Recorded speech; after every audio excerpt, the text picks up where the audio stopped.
So we're going to show you what happens when you entomb pipe in concrete.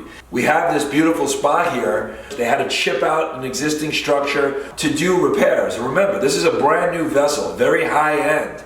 And when you have to start cutting wall, chipping wall, doing these repairs, as you can see where the cleaner is, that purple cleaner's on everything, that's brand new pipe. All because it was entombed in very, very hot concrete. Because they added a lot of accelerant in this job, what happened was it melted the pipe. Remember, that concrete gets really, really hot.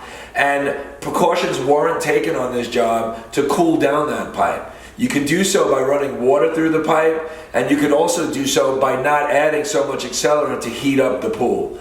This case, again, there was a lot of damage. They had to chip out an existing structure which could compromise the actual structure. If you don't take precautions when running that pipe in concrete, you're going to run into all sorts of problems as you did here.